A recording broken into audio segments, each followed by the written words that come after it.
দর্শক স্বাগত জানাচ্ছি নিউজ 24 এর বিশেষ সাক্ষাৎকার অনুষ্ঠানে। আজকে পুরো অনুষ্ঠান জুড়েই আপনাদের সঙ্গে রয়েছে আমি মারুফা রহমান এবং বিশেষ সাক্ষাৎকার অনুষ্ঠানে আজকের বিশেষ একজন অতিথি আছে আমাদের সঙ্গে। তিনি হলেন বিএনপির মহাসচিব মির্জা ফখরুল ইসলাম আলমগীর। স্যার, আপনাকে স্বাগত জানাচ্ছি।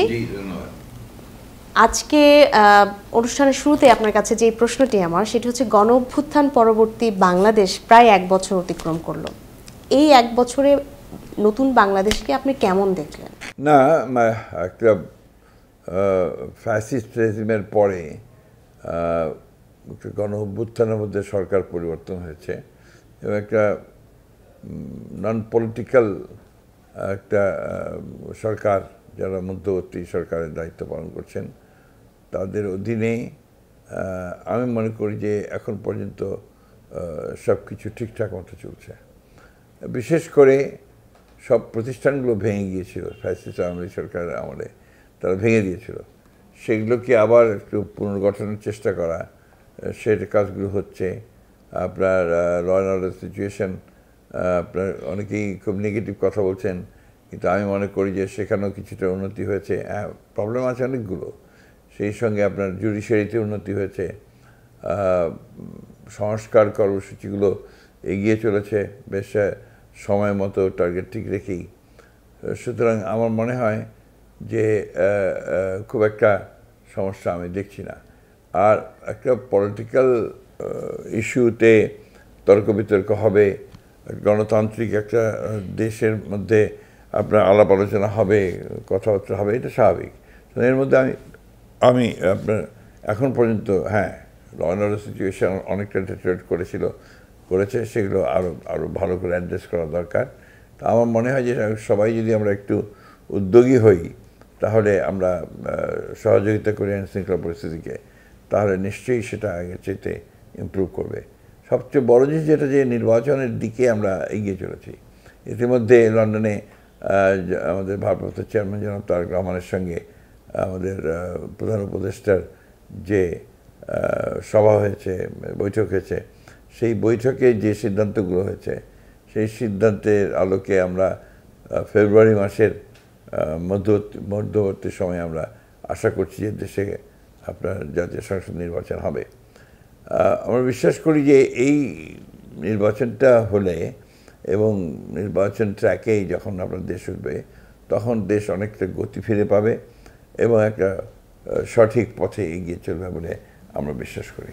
ঐক্যমত কমিশনের সঙ্গে রাজনৈতিক দলগুলো নিয়মিত বসছে, তো সেখানে অনেকগুলো বিষয়ে এখন পর্যন্ত ঐক্যের জায়গায় পৌঁছানো যায়নি। তো সংস্কার না করে নির্বাচন হলে বিএনপি আবারও একটি ফ্যাসিবাদ কায়েম করবে, এমন অভিযোগ কিন্তু বিভিন্ন মহল থেকে আসছে। একেবারে ভিত্তিহীন এবং আমার মনে হয় কিছুটা আপনার যে মানে সত্যকে একটু বিভ্রান্ত করার চেষ্টা করা। কারণ কথাটাই হচ্ছে, আমাদের প্রধান উপদেষ্টাই বলেছিলেন যখন প্রথম যে মিটিং আসে, মিটিং আমি নিজেও ছিলাম, যে আমরা সংস্কার কমিশনগুলোর প্রস্তাবগুলোতে নিয়ে জাতীয় ঐক্যমত্য কমিশনে আমরা একমত হওয়ার চেষ্টা করব। সবগুলো যে একমত হবে তা তো হবে না, গণতন্ত্রের বিষয়টা তো তা তো না। কারো মতভেদ থাকতে পারে, মত পার্থক্য থাকতে পারে। তো যেগুলোতে একমত হব সেগুলো আমরা ইমপ্লিমেন্ট করব, আর যেগুলো একমত হব না সেটা আমরা সামনের পার্লামেন্টের জন্য রেখে দেবো। সেই পার্লামেন্টে সেগুলো আমরা জনগণের সামনে নিয়ে যাব। বিশেষ হচ্ছে যে মূল বিষয় তো হচ্ছে জনগণ। এই যে কোনো রিফর্ম বলুন, যে কোনো পরিবর্তন বলুন, এটা করতে হলে বিশেষ করে সংবিধানের ক্ষেত্রে আপনাকে জনগণের মতামতটা অত্যন্ত জরুরি। তো সেটার একমাত্র পথ হচ্ছে একটা নির্বাচনের মাধ্যমে, যে পার্লামেন্ট আসবে সেই পার্লামেন্ট দ্বারা যখন সেটা আপনার ইমপ্লিমেন্টেড হবে, তখন সেটাই। অনেকে বলে যে -2 ফর্মুলা এখনো সক্রিয়, এরকম একটা আলোচনা আছে। আপনার কি এরকম কিছু মনে হয়? আপনার সমস্ত গসিপ মনে হয় আমার কাছে আর কি। মানে দুর্ভাগ্য কি জানেন, বাংলাদেশের মানুষ একটু গল্প করতে পছন্দ করে, তর্ক করতে পছন্দ করে, আড্ডা মারতে পছন্দ করে। এগুলো বাংলাদেশের মানুষের কিন্তু আপনার বহুকালের দীর্ঘকালের চারিত্রিক বৈশিষ্ট্য। আমি নেগেটিভ বলছি না, এটা বৈশিষ্ট্য। এর মধ্যে থেকেই আপনার যখন এই সমস্ত তৈরি হয়, আর আজকাল বিশেষ করে আপনার সমাজ, যেটাকে আপনারা বলেন যে সামাজিক মাধ্যম, সোশ্যাল মিডিয়া, এটা এত বেশি আপনার প্রভাব পড়ছে সমাজের উপরে, যে সেগুলো আপনার বিভিন্নভাবে সত্য মিথ্যা মিলায় এবং সেগুলো আপনার প্রভাব ফেলছে। তো আমি ব্যক্তিগতভাবে শুধু নই, আমি মনে করি যে রাজনীতিবিদ হিসাবে সমস্ত রাজনীতিবিদদের এগুলো দেখা উচিত, কিন্তু এগুলোতে আপনার মুভ হওয়া উচিত না, বা সেগুলো প্রভাব বিস্তার যেন না করতে পারে। আমরা নিজেরা দেশের জন্য যেটা জনগণের পক্ষে মনে করব, এবং আমাদের পার্টির ঘোষণাপত্রে যা আছে, আমাদের পার্টির আদর্শে যা আছে, সেই বিষয়গুলো আমরা সব আসবো, এটি তো স্বাভাবিক। কারণ আপনার সংস্কার কমিশনের মিটিংয়ে বিভিন্ন দল বিভিন্ন কথা বলবে, যে এটাকে আবার অন এয়ার করা হচ্ছে, মানুষ ভাবছে তর্ক হচ্ছে, সব তো এক হয়ে যাচ্ছে না কেন? এক তো হবে না, গণতন্ত্রের বিষয়টাই হচ্ছে এক না হওয়া, কিন্তু অন্যের মতকে সহ্য করা। সেই ক্ষেত্রে এত অস্থির হওয়ার কোনো কারণ নেই। আমি মনে করি যে আপনার everything is in right track. আমরা আশা করি যে আপনার সামনের বছর 26-এর ফেব্রুয়ারির মধ্যে নির্বাচন হয়ে যাবে। নির্বাচন হয়ে গেলে আপনার রাজনৈতিক যে সমস্যাগুলো আছে সেই সমস্যাগুলো, এবং একই সঙ্গে ঘনিষ্ঠভাবে জড়িত অর্থনৈতিক সমস্যাটার সমাধান হবে।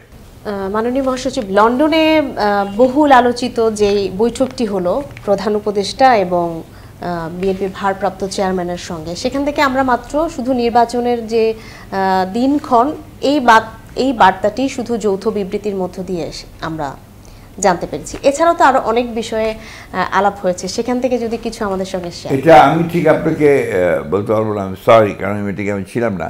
তো ওখানে বোধহয় সম্ভবত তাদের মধ্যে একটা আলোচনা হয়েছে যে এটাকে একটু কনফিডেন্সিয়াল রাখা, সঙ্গত কারণেই রাজনীতিতে অনেক কিছু কনফিডেন্সিয়াল রাখতে হয়। সেই বিষয়গুলো হয়তো সেই কারণে আছে, সেটা বাইরের প্রকাশ্যে আসেনি, বা যারা স্টেয়ার ঘোষণা করেছেন, যৌথ একটা আপনার কমিউনিকে ঘোষণা হয়েছে, সেখানে তো এরকম বিস্তারিত আসেনি। এবং মূল আলোচনাটা ছিলই আপনার নির্বাচন কেন্দ্রিক, সেটাই আলোচনা হয়েছে। শেখ হাসিনা ভারতে পালিয়ে যাবার পর ভারত বলেছে বাংলাদেশে একটি নির্বাচিত সরকার তারা দেখতে চায়। এর মধ্যে ভারতের সঙ্গে আপনাদের সম্পর্ক নিয়ে বিভিন্ন ধরনের কথা আসলে বিভিন্ন অঙ্গন থেকে শোনা যাচ্ছে। কেউ এটিকে প্রোপাগান্ডা বলছে, কেউ বলছে যে ভারতের সঙ্গে আপনাদের একটি অ্যালাইন হয়েছে বা কোনো শর্তে আপনারা গেছেন। আসলে ঘটনাটা কি খোলাসা করবেন? বললাম না যে বাংলাদেশের মানুষের দুর্ভাগ্য, এটা আপনার দীর্ঘকাল গণতন্ত্রের চর্চা না হওয়ার কারণে বাংলাদেশের আপনার এই আপনার গুজব তৈরি করা, গল্প তৈরি করা, আড্ডা মারার ব্যাপারগুলোকে অন্যভাবে নিয়ে আসা, সেই জায়গাগুলোতেই সমস্যাটা আছে। আপনার এখন পর্যন্ত একটা রাজনৈতিক দল অন্য দেশের সঙ্গে তার কি সম্পর্ক হবে না হবে বা কী করবে, সেটা আমরা ঘোষণাই করেছি।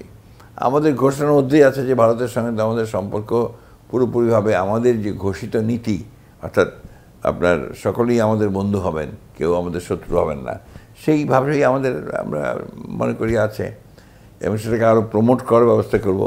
কারণ কতগুলো বাস্তবতার ব্যাপার আছে। তো বাস্তবতা হচ্ছে যে আমরা ভারতবর্ষ আমাদের neighbour, the biggest neighbour.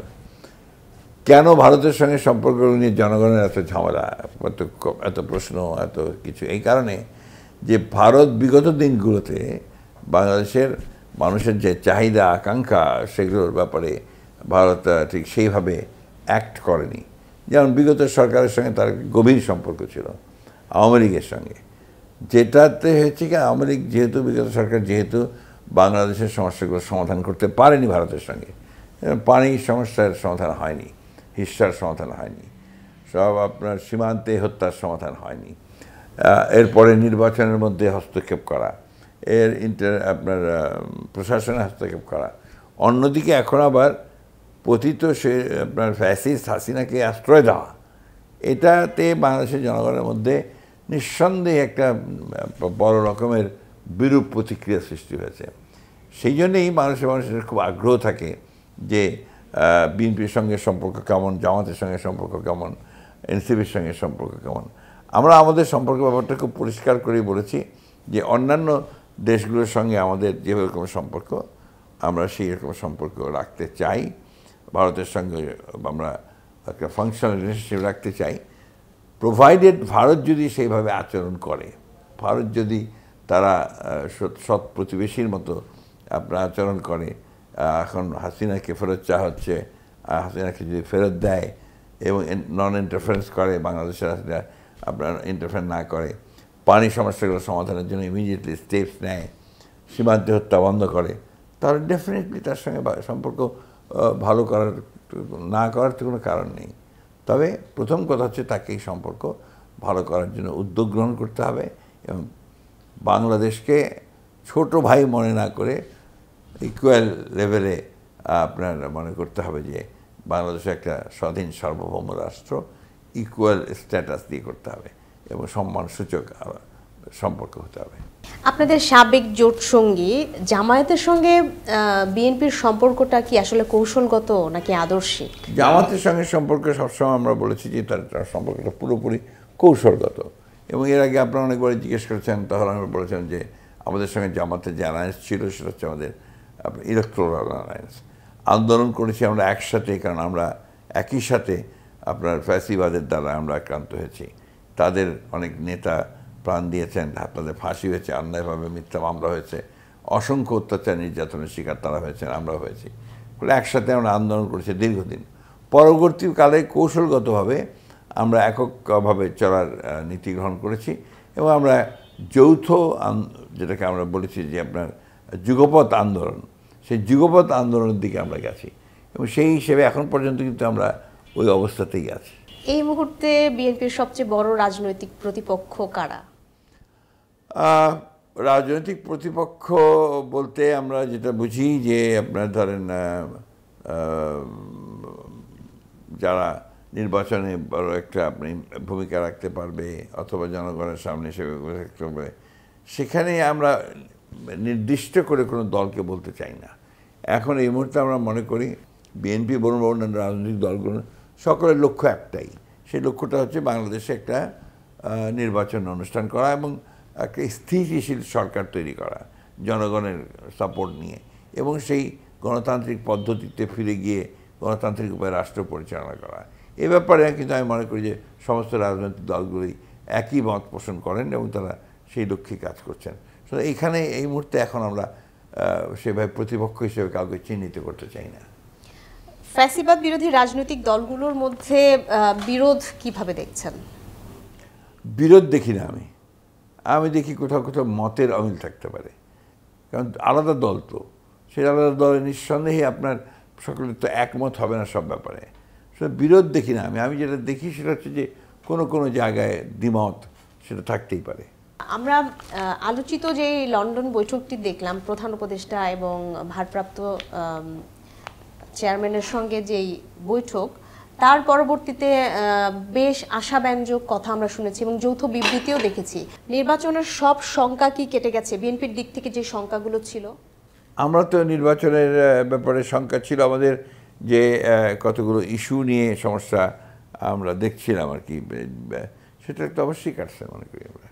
Sir, 5 আগস্টের পর থেকে বিএনপির তৃণমূলের নেতাকর্মীদের বিরুদ্ধে লাগাতার দখল, চাঁদাবাজি, নিয়ম শৃঙ্খলা ভঙ্গ, সহিংসতা, এই ধরনের অভিযোগগুলো আসছে। আপনারা প্রায় 4,500 নেতার বিরুদ্ধে ব্যবস্থা নিয়েছেন, কিন্তু তারপরেও এটি থামছে না। বিশেষ করে মিটফোর্ডের যে ঘটনাটি ঘটলো, এরপরে কি আপনি বলবেন যে দলের কোনো দায় আছে কিনা এই ধরনের ঘটনাগুলোর সাথে, কিংবা নিয়ন্ত্রণ আছে কিনা? দলের নিয়ন্ত্রণ এবং দায়ের ব্যাপারটা আপনার ভিন্নভাবে দেখতে হবে। সবচেয়ে বড় কথা হচ্ছে যে এই ধরনের ঘটনাগুলোকে আমরা তীব্র ভাষায় আমরা নিন্দা করেছি, প্রতিবাদ করেছি, এবং আমরা এটা কোনো মতেই আমরা এটাকে মানে অ্যাকসেপ্ট করি না।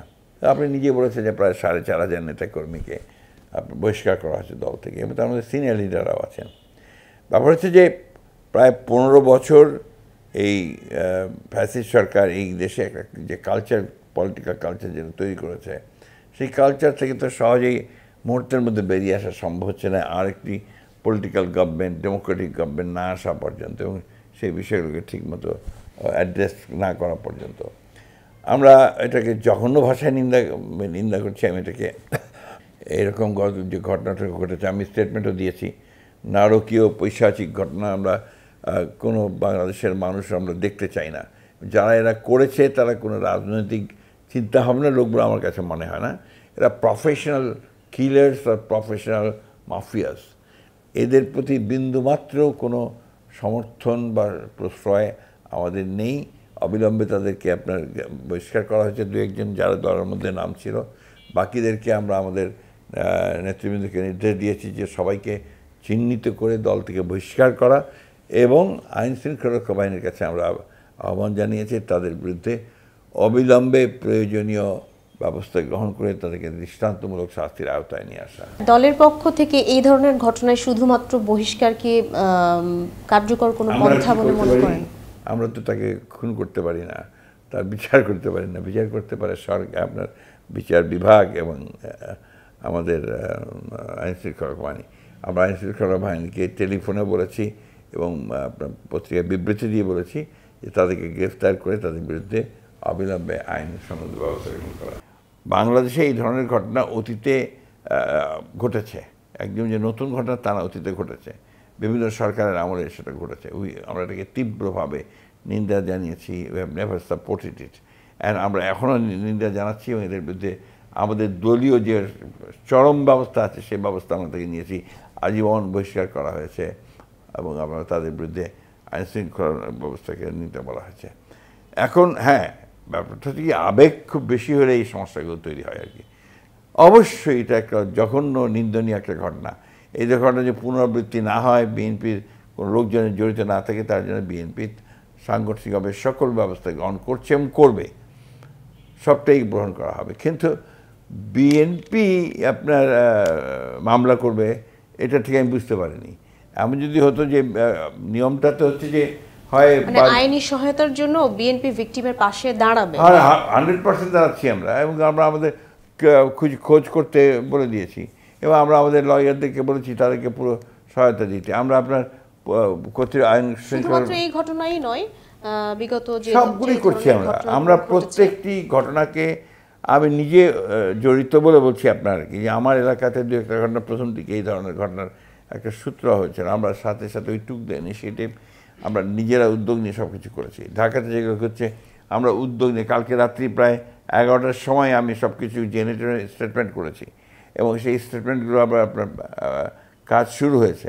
আমাদের দলীয় যে আপনার কার্যক্রম এটাকে কেন্দ্র করে তাদের বিরুদ্ধে ব্যবস্থা নেওয়ার ব্যাপারে সেটা আমরা করছি।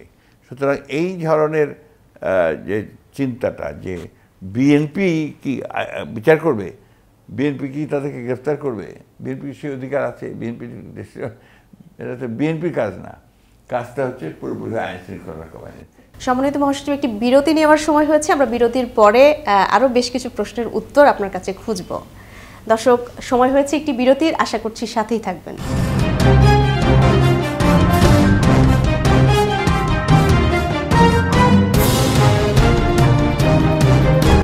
বিরতির পর আবারও স্বাগত জানাচ্ছি নিউজ 24-এর বিশেষ সাক্ষাৎকার অনুষ্ঠানে। আমরা কথা বলছিলাম বিএনপির মহাসচিব মির্জা ফখরুল ইসলাম আলমগীরের সঙ্গে।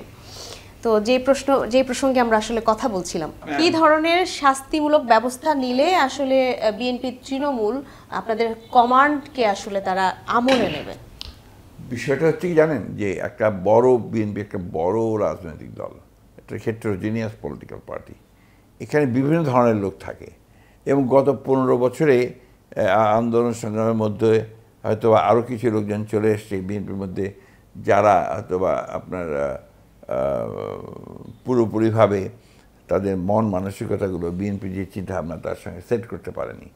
আর সবচেয়ে বড় কথা, গত 15 বছরে আপনার এই ফ্যাসিস্ট সরকারের আমলে এরা যে সমস্ত ঘটনাগুলো দেখেছে, সেই ঘটনাগুলো তাদেরকে কিছু প্রভাবিত করতে পারে, যে হয়তো বা ক্ষমতা যখন নাই, আওয়ামী লীগ যখন চলে গেছে, তখন তারা যে কোনো ব্যবস্থা নিতে পারে, এই ধরনের একটা ব্যবস্থা থাকতে পারে।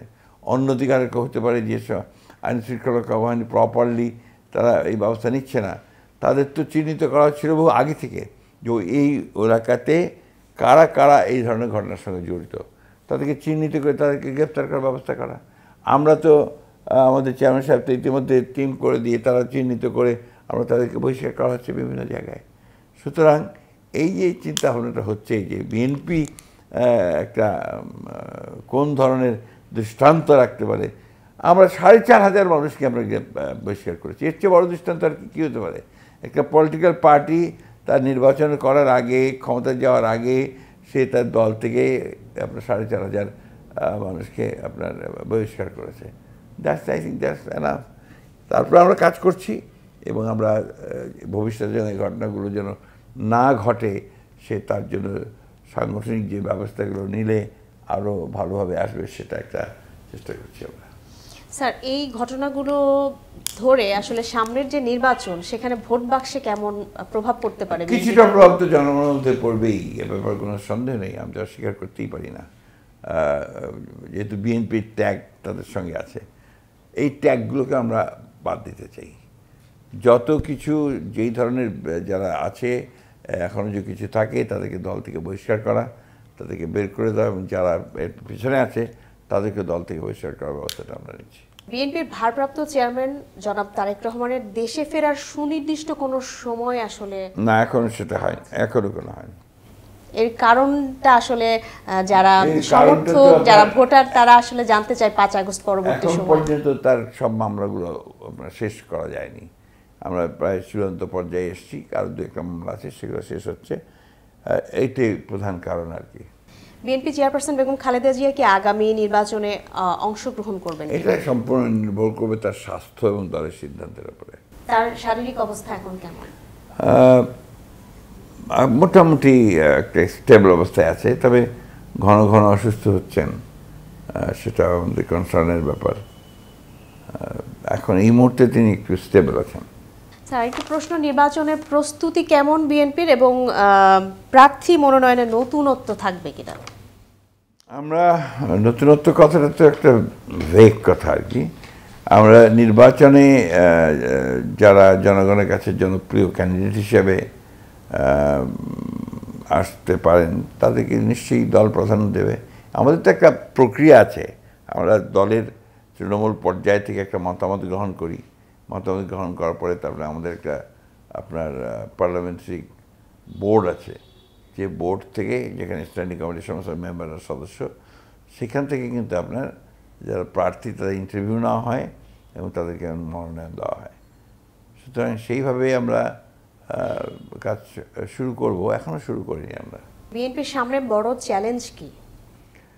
বিএনপির সামনে বড় চ্যালেঞ্জ হচ্ছে দলীয় শৃঙ্খলাটাকে কমপ্লিটলি নিয়ন্ত্রণে নিয়ে নেওয়া, জনগণের কাছে পুরোপুরিভাবে পৌঁছানো, এবং নির্বাচন যেন আপনার দ্রুত হয়। ঘোষিত যে সময় দেওয়া হয়েছে সেই সময় যেন নির্বাচন প্রপারলি সংগঠিত হয়, শান্তিপূর্ণভাবে হয়। এটাই আমি মনে করি যে বিএনপির সামনে সবচেয়ে বড় চ্যালেঞ্জ। স্যার, আপনি বহুবার আপনার বক্তব্যে বলেছেন যে দেশের রাষ্ট্রীয় প্রতিষ্ঠানগুলোকে ধ্বংস করে ফেলা হয়েছে। তো 5 আগস্ট পরবর্তী সময়ে আমরা বিভিন্ন রাজনৈতিক দলগুলো যখন একটি ঐক্যের জায়গায় যাওয়ার জন্য বসছেন, তখন আমরা শুনেছি যে সাংবিধানিক কিছু পরিবর্তন আসলে আনা দরকার, যেন ভবিষ্যতে আর কোনো এই ধরনের পরিস্থিতিতে রাষ্ট্র না পড়ে। সেক্ষেত্রে আসলে এই কথাটা এত ভেগ কথা হচ্ছেন, এবং এটা এই ধরনের চিন্তাটাও আপনার, আমি মনে করি যে জাতীয় ঐক্য হলেই সব হয়ে যাবে, আবার আপনার ওই সংস্কার কমিটি একমত হলে সব হয়ে যাবে, সংবিধানে সব কিছু আনলে সব এক হয়ে যাবে, এগুলো কথাগুলো সঠিক নয়। এই জন্যে আপনি ভাবেন, চিন্তা করেন আপনি যে 1975 সালে শেখ সাহেব যখন আপনার একদলীয় শাসন ব্যবস্থা করেছিলেন, তখন কিন্তু সংবিধান থেকেই করেছিলেন। সংবিধানে তার আগে কিন্তু এই ধরনের কোনো স্কোপ ছিল না, ওনারা করে নিয়েছেন। এরপরে মার্শাল ল হয়েছে, মার্শালের কোনো বিধান ছিল না, মার্শাল তো হয়েছে। তো এটা কোনো আপনার পার্মানেন্ট ব্যবস্থা হয়ে যাবে এটা মনে করার কোনো কারণ নেই। হ্যাঁ, আপনাকে একটা কালচার তৈরি করতে হবে, একটা সংস্কৃতি তৈরি করতে হবে। ভারতে যেমন আপনার যে সামরিক শাসন দেওয়ার কথা কেউ চিন্তাও করে না, কারণ ওখানে ওই কালচারটা তৈরি হয়ে গেছে যেখানে সামরিক বাহিনী কখনো দেশে করবে না। কিন্তু বাংলাদেশে পাকিস্তানের লিগেসি হিসাবে তো সামরিক শাসনের একটা কালচার তৈরি হয়ে গেছে, কালচারই তৈরি হয়েছে। অন্যদিকে শেখ মুজিবের মতো একজন গণতান্ত্রিক নেতা, তিনি একদলীয় শাসন ব্যবস্থা করেছেন, taking advantage of the constitution. এই ধরনের যুক্তিগুলো আমার কাছে আপনার ঠিক প্রপার যুক্তি বলে আমি মনে করি না আর কি। যে কোনো সময় এই ধরনের ঘটনা ঘটতে পারে যদি আপনার শক্তিশালী কোনো পক্ষ আপনার এগুলো ঘটাতে পারে। হ্যাঁ, আমাদের কতগুলো বিষয়ে একমত হতে হবে, সেই একমতগুলো হওয়ার ব্যাপারে আমরা তো সবার আগে আমরাই বলেছি যে রাষ্ট্র কাঠামো পরিবর্তন করা দরকার। আমরা 2016 সালে আমাদের নেত্রী বেগম খালেদা জিয়া ভিশন ফর 2030 দিয়েছেন না 2016-তে। আমরাই আপনার 2021-এ বোধ হয় 20-এ সম্ভবত 27 দফা দিয়েছি। তারপরে আবার আমরা 2022-এ সংস্কারের জন্য, রাষ্ট্র কাঠামো পরিবর্তনের জন্য আমরা 31 দফা দিয়েছি। তো এই সংস্কার প্রস্তাবগুলো তো আমাদের, এবং এটাই আমরা করতে বলেছি। সুতরাং এই যে আবার মনে করা যে সবাই ঐক্যমত তোলে, এখন 68টা দল, 62টা দল, 100টা দল, এটা কি হিউম্যানলি পসিবল যে আপনি সবাইকে এক জায়গায় নিয়ে আসতে পারবেন না। প্রত্যেকে আলাদা আলাদা চিন্তাভাবনা আছে, মত আছে, সব কিছুতে। হ্যাঁ, বেসিক কতগুলো জায়গাতে আমরা ইতিমধ্যে একমত হয়ে গেছি। যেগুলো আমাদের ছিল না মতামত, সেগুলো আমরা একমত হয়েছি। যেমন আমরা প্রধানমন্ত্রী আমরা 3 টার্ম চেয়েছিলাম, কিন্তু এখন তো আমরা বলেছি ঠিক আছে 2 টার্ম 10 বছর করলেই চলবে। আমরা বলেছি যে 70 অনুচ্ছেদের ব্যাপারে আমাদের রিজার্ভেশন ছিল, সেটা আমরা বলছি যে ঠিক আছে 70 অনুচ্ছেদ যেভাবে চেয়েছে সেটা হবে। রাষ্ট্রপতির ক্ষমতা, প্রধানমন্ত্রীর ক্ষমতা ভারসাম্য, এটার ব্যাপারে আমরা একমত হচ্ছি। সমস্যাটা কোথায়? সমস্যাটা হচ্ছে মনন মানসিকতায়, চিন্তা ভাবনায়, এখানেই সমস্যাটা। এখন আপনি ধরে নিচ্ছেন যে বিএনপি ক্ষমতায় আসবে, সুতরাং বিএনপিকে সবগুলো বিষয়ে একমত হতে হবে। এখন এটা তো বিএনপি রাজনীতি, তো যেটা তার বাইরেতে বিএনপি যেতে পারবে না, যাবে না বিএনপি ওই। অথচ বিএনপি কিন্তু এগুলো সবসময়, এই সংস্কারগুলো বিএনপি করেছে। বিএনপি একদলীয় শাসন ব্যবস্থা থেকে কিন্তু আমরা বহুদলীয় গণতন্ত্রে প্রেসিডেন্ট জিয়া রহমান সাহেব নিয়ে এসেছিলেন, যিনি বিএনপির ফাউন্ডার। ম্যাডাম খালেদা জিয়া আপনার প্রেসিডেন্সিয়াল ফর্ম অফ গভর্নমেন্ট থেকে, যেটা আমাদের গঠনতন্ত্র ছিল, সেখান থেকে পরিবর্তন করে তিনি সংসদীয় গণতন্ত্রে নিয়ে এসেছেন। আমরা কেয়ারটেকার গভর্নমেন্টের প্রতিবাদ করেছি সবসময়, সেই কেয়ারটেকার গভর্নমেন্ট আমরাই মেনে নিয়ে সংস্কার করে আমরা আপনার কনস্টিটিউশনে দিয়েছি। এই বিষয়গুলো কিন্তু কেউ বলে না। এই বিষয়গুলো আমি বুঝি এটা, যে বিএনপি সবচেয়ে বড় দল, সবাই ভাবছে যে বিএনপি আপনার সরকার গঠন করবে, সুতরাং রাজনৈতিক প্রতিপক্ষ যারা আছে বা অন্যান্য দলগুলো আছে, তারা বিএনপিকে ঘায়েল করতে চায় বিভিন্নভাবে। কিন্তু বাস্তবতা হচ্ছে যে বিএনপি হচ্ছে সেই দল যারা সমস্ত সংস্কার অতীতে করেছে, বর্তমান সংস্কারের সমস্ত প্রস্তাবগুলো বিএনপি দিয়েছে, 15 বছর লড়াই সংগ্রাম করেছে আপনার গণতন্ত্রকে প্রতিষ্ঠা করার জন্যে। এই বিএনপি সেই দল যারা ভারতের বিরুদ্ধে কথা বলেছে, এবং যে কোনো অন্য দেশ যারা বাংলাদেশের উপর চাপ সৃষ্টি করার চেষ্টা করেছে, সেখানে খুব শক্ত ভূমিকা নিয়ে কথা বলেছে। এবং যে কোনো ক্রাইসিসে বাংলাদেশের বিএনপি দাঁড়িয়েছে। রোহিঙ্গা সমস্যার সমাধান বিএনপি করেছিল আপনার জিয়া রহমান সাহেবের সময়। রোহিঙ্গা সমস্যার সমাধান আপনার বেগম জিয়া করেছিল তার শাসনামলে। আজকে আমরা বারবার রোহিঙ্গা সমস্যার সমাধানের কথা বলছি, সমস্যার সমাধান তো করা হচ্ছে না। শুধু এইগুলো ইস্যু হচ্ছে আপনার শুধু মাত্র কথার কথা, পলিটিক্সের কথা নিয়ে আসা। এখন বরঞ্চ আমি যেটা মনে করি যে মিনিমাম কনসেনসাস যেগুলো হচ্ছে, সেগুলোতে একমত করে নির্বাচনের দিকে চলে যাওয়া। নির্বাচনের জনপ্রতিনিধিরা আসবেন পার্লামেন্টে এসে সেই পার্লামেন্ট উইল ডিসাইড এভরিথিং। এখানে একমত হচ্ছি না কেন আমরা? সম্মানিত মহাসচিব, আমাদের অনুষ্ঠানে এ পর্যায়ে আরও একটি বিরতি নেওয়ার সময় হয়েছে। বিরতির পরে আমরা বাকি প্রশ্নের উত্তরগুলো আপনার কাছে জানার চেষ্টা করব। দর্শক, এই পর্যায়ে একটি বিরতি নিচ্ছি, আশা করছি আপনারা সাথেই থাকবেন।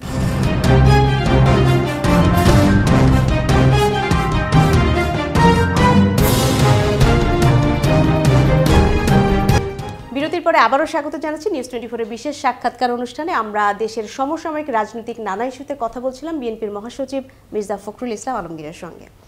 মাননীয় মহাসচিব, সংখ্যানুপাতিক পদ্ধতিতে নির্বাচনের বিষয়ে বিএনপির আপত্তিটা আসলে কোথায়, কেন? এটা একেবারেই আমরা একমত নই, কারণ আমাদের কালচারের মধ্যে সংখ্যানুপাতিক ভোট নেই। এখন অ্যাডাল্ট ফ্র্যাঞ্চাইজির ব্যাপারটা আছে। এখন আপনি ভোট দিতে যাবেন, এখন ভোট কাকে দেবেন? আপনি তো একজন ব্যক্তিকে ভোট দেওয়ার আমাদের কালচারটা সেটা, সে ব্রিটিশ আমল থেকে। আর ওখানে যে দল থাকে, শুধু সেই দলের ব্যাপারটা মানুষ অনেক সময় বোঝে। 90% মানুষ বুঝবে না যে সংখ্যানুপাতিক ব্যাপারটা কী। এইভাবে এটা যদি জনগণ চায়, পার্লামেন্টের সামনে পার্লামেন্টে এটাকে নিয়ে আসেন না, এটাকেই ম্যানিফেস্টোতে এজেন্ডা করে নিয়ে আসেন যে জনগণ কি চায়, এটাই করি। যেটা পার্লামেন্টে লিডার হিসাবে যদি সেটা জনগণ চায় তো সেটা করবেন, এটা জনগণ চায় না। এই দেশের মানুষ সংখ্যানুপাতিক ভোট দেওয়ার ব্যাপারটাতে বোঝেই না। কতগুলো ব্যাপার আছে কি আপনার, আমরা যারা আমরা রাজনীতি করি আমরা তাদের প্রতি আমি গভীর শ্রদ্ধা রেখে বলতে চাই যে এই দেশের মানুষকে বুঝতে হবে। এই দেশের মানুষকে না বুঝে যদি আমি পলিটিক্স করতে যাই, সেই চাপিয়ে দিতে চাই, ইম্পোজ করতে চাই, তাহলে সেটা আপনার কখনোই গ্রহণযোগ্য হয় না। আমার মনে আছে মৌলানা আব্দুল হামিদ খান ভাসানী ন্যাপ যখন তৈরি করলেন, ন্যাপ হওয়ার পরে ন্যাপের মধ্যে বামপন্থীরা অনেকেই ঢুকে গিয়েছিল, বিশেষ করে আপনার চীনাপন্থী বা আমরা তার মধ্যে অনেকেই ছিল। তারা স্বাভাবিকভাবেই তাদের সমাজতান্ত্রিক রাজনীতির চিন্তাভাবনাগুলো নিয়েছিলেন, সেখানে ধর্মকে বাদ দিয়ে আপনার কথাবার্তা ছিল, ওটাই ছিল সবচেয়ে ব্যাপার। তো এখানে মৌলানা ভাসানী খুব পরিষ্কার করে বললেন যে দেখো বাবা, বাংলাদেশের মানুষ ধর্মপ্রাণ মানুষ, ধর্মভীরু মানুষ, কিন্তু ধর্মান্ধ না। কিন্তু তারা ধর্মকে বাদ দিয়ে কোনো কিছু করবে না এখানে। তোমরা যদি ধর্মকে বাদ দিয়ে এখানে কোনো কিছু করতে চাও তাহলে তোমরা সেটা করতে পারবে না।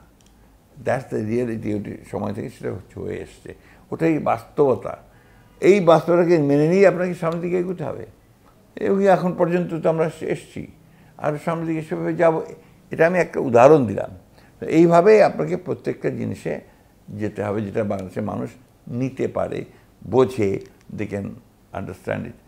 যখনই আপনি তাকে নতুন বন্দোবস্তের কথা বলেন, আমি নিশ্চিত 80% লোক বোঝেই না যে বন্দোবস্তটা কি, কিচ্ছু বোঝে না, ওরা বোঝেই না। এখন ওই বন্দোবস্তটা কি, এটা বিষয়টা কি, এটাও বোঝে না। আমরা খুব কামরুজ্জামান রতন ভাই আছেন যে আমাদের জাসদের একটা টক শো শুনছিলাম, উনি খুব মজা করে বলছিলেন যে বন্দোবস্ত বলতে সাধারণ মানুষ মনে করে কি কোনো বস্তাবন্দি টন্দির ব্যাপার আছে কিনা। কতটা ঠাট্টা করে বলেছেন, বাট দ্যাটস দ্য রিয়ালিটি। আপনি যখন আমাকে আমেরিকান ডেমোক্রেসি এখানে গেলাতে চান, আমি কিনতে পারবো না। আমরা এখানে ওয়েস্টমিনিস্টার ডেমোক্রেসি অভ্যস্ত বহুদিন ধরে, বা ফ্রান্সেরটা গেলাতে চান, আমি কিনতে পারবো না। আপনি চীনের গণতন্ত্র আমার এখানে দিতে চান, আমি এই মুহূর্তে নিতে পারবো না। আমি যেটাতে অভ্যস্ত সেইখানে পরিবর্তনগুলো আনা, সেখানে রিফর্মগুলো আনা, সেখানে যে বিষয়গুলো এসছে, এই দ্বিকক্ষ বিশিষ্ট পার্লামেন্ট, অনেকেই বোঝে না দ্বিকক্ষ বিশিষ্ট পার্লামেন্ট কী। তারপরেও আমরা রাজি হয়েছি যে আমরাও মনে করি যে পার্লামেন্টের দুটো কক্ষ থাকা উচিত, আরেকটা কক্ষ থাকা চেক অ্যান্ড ব্যালেন্সের জন্য, এবং কিছু জ্ঞানী গুণী লোকের পার্লামেন্টে এসে আসার একটা ব্যবস্থা থাকা উচিত নির্বাচন ছাড়া। সেই কারণে আমরা সেটা এগ্রি করেছি। এই বিষয়টা আমরা মনে করি খুবই গুরুত্ব সহকারে বিবেচনা করা উচিত, এবং সেই কারণেই আমরা আপনার যে আনুপাতিক হারে আপনার যে ব্যাপারটা আছে, এই ব্যাপারটাতে আমরা একমত হতে পারি না আর কি। স্যার, আপনি একজন প্রবীণ রাজনীতিবিদ হিসেবে আপনার কাছে জানতে চাই, গণ অভ্যুত্থান পরবর্তী সময়ে তরুণরা একটি নতুন রাজনৈতিক দল করেছে, তারা জনগণের কাছে যাচ্ছে এবং আগামী নির্বাচন কেন্দ্রিক তারা কেমন করছে, তাদের কাছে প্রত্যাশা কি, আপনাদের প্রতিদ্বন্দ্বী হয়ে উঠতে পেরেছে কিনা বা হয়ে উঠতে পারবে? তাদের রাজনৈতিক দল গঠন করাটাকে আমি স্বাগত জানিয়েছি প্রথম থেকেই, এবং আমি ব্যক্তিগতভাবে তাদের সঙ্গে আমি যোগাযোগ করি মাঝে মাঝে, এবং আমি মনে করি এটা বাংলাদেশের রাজনীতির জন্য একটা অত্যন্ত ইতিবাচক দিক।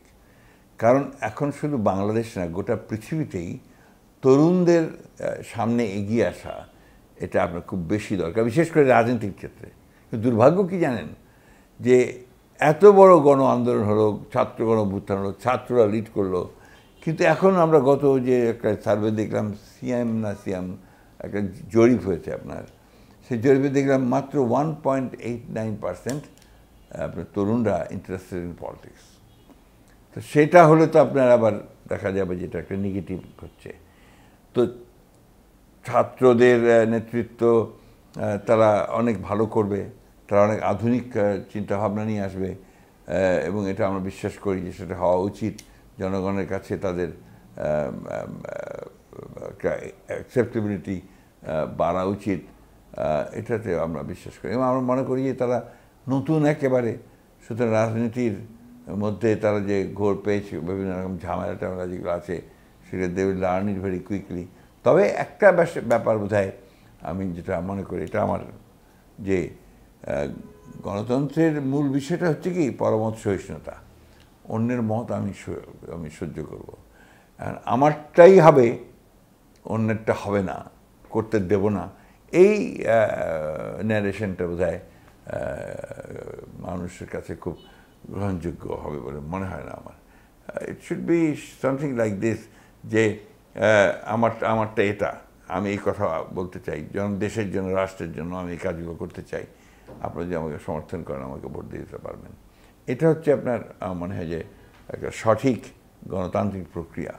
কিন্তু এটা করলে হবে, এটা করলে হবে না, ওটা না করলে আমরা শুনবো না, আমরা মানবো না, আমরা বন্ধ করে দেবো সব কিছু, তাহলে ব্যাপারটা আপনার অন্যদিকে চলে যায়। স্যার, আমার সর্বশেষ প্রশ্ন, 5 আগস্ট পরবর্তী একটি গণ অভ্যুত্থান পরবর্তী সময়ে এখন সবচেয়ে বড় রাজনৈতিক দল হিসেবে আপনারাই আছেন, সামনে নির্বাচন, আত্মোপলব্ধির জায়গা থেকে যদি বলি বা নতুন করে শুরু করার জায়গা থেকে যদি বলি, সেখানে আসলে বিএনপির বার্তাটা আসলে কি? বিএনপির বার্তা তো খুব পরিষ্কার, আমরা তো দিয়ে দিয়েছি আপনার। আমরা পুরোপুরি হবে একটা লিবারেল ডেমোক্রেটিক পার্টি, এখানে কোনো আপনার রাগ ঢাক নেই, কিন্তু একটা উদারপন্থী গণতান্ত্রিক দল। আমাদের এখানে আমরা সবাইকে অ্যাকোমোডেট করতে চাই, প্লাস আপনার দেশেও চাই শত ফুল ফুটুক, অর্থাৎ বিভিন্ন রকম মতবাদ আসুক, সেই মতবাদগুলোর মধ্যে থেকে বাংলাদেশে একটা সুস্থ রাজনৈতিক চিন্তাধারা নিয়ে বাংলাদেশ সামনের দিকে এগিয়ে যাক। আমরা আমাদের যে রাজনৈতিক যে চিন্তাভাবনাগুলো আমরা আমাদের 31 দফার মধ্যে দিয়েছি, আমরা আমাদের অর্থনৈতিক চিন্তাভাবনাগুলো আমরা 31 দফার মধ্যে আমাদের কিছু আছে, আমরা ম্যানিফেস্টো যখন দেবো তখন এটাকে আরও সমৃদ্ধ করব। সোজা কথায় বলি, আমরা লিবারেল ডেমোক্রেটিক পার্টি, আমরা সমস্ত গণতান্ত্রিক ব্যবস্থাতে বিশ্বাস করি, এবং একই সঙ্গে আমরা আপনার লিবারেল ইকোনমিক ডেভেলপমেন্টে বিশ্বাস করি, অর্থাৎ আমাদের অর্থনীতিও হবে আপনার উদারপন্থী অর্থনীতি, এবং সেটা প্রাইভেট সেক্টর থাকবে, সেখানে আপনার মুক্তবাজার অর্থনীতি থাকবে, মানুষ যেন অপরচুনিটি পেলে সেটাকে কাজ করতে পারে। গভর্নমেন্টের কাজ হবে সেটাকে ফেলিসিটেট করা, অর্থাৎ অপরচুনিটিটাকে ক্রিয়েট করা, কর্মসংস্থানের সৃষ্টি করা। বাংলাদেশের সামনে সবচেয়ে বড় সমস্যা কি? এখানে একটা জনসংখ্যা আছে, যে জনসংখ্যাটা একটা বিরাট অংশ, অর্থাৎ প্রায় এটা আপনার 60% মতোই হচ্ছে আপনার ইয়াং জেনারেশন। তাদের সামনে সমস্যা কি? কর্মসংস্থান, কাজ, চাকরি চাই, এটা হচ্ছে তাদের সবচেয়ে বড় সমস্যা। এই কাজ সৃষ্টি করা, কাজের সুযোগ সৃষ্টি করা, অর্থাৎ আপনার ব্যবসা বাণিজ্য বাড়ানো, ইনভেস্টমেন্ট বাড়ানো, বিনিয়োগ বাড়ানো, নতুন নতুন কলকারখানা সৃষ্টি করা, এগ্রিকালচারে আপনার নতুন টেকনোলজি নিয়ে এসে সেখানে কাজ শেখার করা, এই কাজগুলো করতে হবে আপনার সবার আগে। আমরা ওই কাজগুলোতে কমিটেড। আমরা এই কমিটমেন্টটা আমরা বারবার দিয়েছি, এখনও দিচ্ছি, আবারও দিচ্ছি, যে আমরা দেশের রাজনৈতিক যে স্থিতিশীলতা সেটাকে রক্ষা করব। একই সঙ্গে আমরা অর্থনৈতিক যে উন্নয়ন, তার জন্য যে ধরনের কাজ করা দরকার, যে ধরনের আপনার উদ্যোগ নেওয়া দরকার, সেই উদ্যোগগুলো আমরা গ্রহণ করব। কাজটা সোজা না, কারণ আওয়ামী লীগের ফ্যাসিস্ট গভর্নমেন্ট সব শেষ করে দিয়ে গেছে। এটাকে আবার নতুন করে আপনার তৈরি করা, উপর থেকে তুলে নিয়ে আসা, এই কাজটা করা। বিএনপিরও এটা অভিজ্ঞতা আছে। 75 সালেও বিএনপি আপনারা কীভাবে একটা ধ্বংসস্তূপ থেকে জেগে উঠেছিল, পরবর্তীকালে প্রত্যেকটা সময়ই বিএনপি কিন্তু খারাপ অবস্থা থেকে উপরের দিকে এসছে। আপনাদের মাধ্যমে দেশবাসীর কাছে আমার একটাই আহ্বান, আমাদের দলের পক্ষ থেকে, দেশনেত্রী বেগম খালেদা জিয়ার পক্ষ থেকে, আমাদের ভারপ্রাপ্ত চেয়ারম্যান জনাব তারেক রহমানের পক্ষ থেকে আমরা যে আহ্বানটা বারবার করে জানিয়েছি, যে আমরা একটা ভয়ঙ্কর, ভয়াবহ, দানবীয় একটা ফ্যাসিস্ট একটা রেজিমের হাত থেকে বেরিয়ে এসে নতুন একটা সুযোগ সৃষ্টি হয়েছে আজকে, নতুন করে একটা বাংলাদেশ তৈরি করবার। এই সুযোগ যেন আমরা না হারাই। আমরা পারস্পরিক আপনার এই মতদ্বন্দ্বতা আপনার প্রতিযোগিতা, খারাপ প্রতিযোগিতা সবচেয়ে ভালো, কুপ্রতিযোগিতা থেকে বেরিয়ে এসে আমরা যেন সত্যিকার অর্থেই একটা গণতান্ত্রিক রাষ্ট্র গঠন করবার জন্যে সবাই একসাথে কাজ করতে পারি, সেটাই আমাদের করা উচিত। আর আমার দলের নেতাকর্মীদের কাছে আমাদের আহ্বান থাকবে যে আপনারা সমস্ত রকম আপনার যে কাজগুলো গণতন্ত্রের ক্ষতি করবে, এই কাজগুলোর বাইরে থেকে গণতন্ত্রকে শক্তিশালী করবার জন্য আপনাদের যে একটা 15 বছর আপনারা যে অবদান রেখেছেন দলকে আপনার শক্তিশালী করার জন্য, দেশকে আপনার গণতন্ত্র প্রতিষ্ঠা করবার জন্য, সেইভাবেই আপনারা এগিয়ে যাবেন, এই বিশ্বাসটুকু আমাদের আছে এবং সেই আহ্বান আমি আপনাদেরকে জানাচ্ছি। সম্মানিত মহাসচিব, আপনাকে অসংখ্য ধন্যবাদ নিউজ 24-কে আপনার মূল্যবান সময় দেওয়ার জন্য, এবং এই সাক্ষাৎকারের মধ্য দিয়ে আসলে আমরা অনেকগুলো প্রশ্নের উত্তর পেয়েছি। দর্শক, আমাদের সঙ্গে আজকে নিউজ 24-এর বিশেষ সাক্ষাৎকার অনুষ্ঠানে পুরো সময় জুড়েই নানা পলিটিক্যাল প্রশ্নের উত্তর দিয়েছেন বিএনপির মহাসচিব মির্জা ফখরুল ইসলাম আলমগীর। এতক্ষণ সাথে থাকার জন্য আপনাদেরকে অসংখ্য ধন্যবাদ।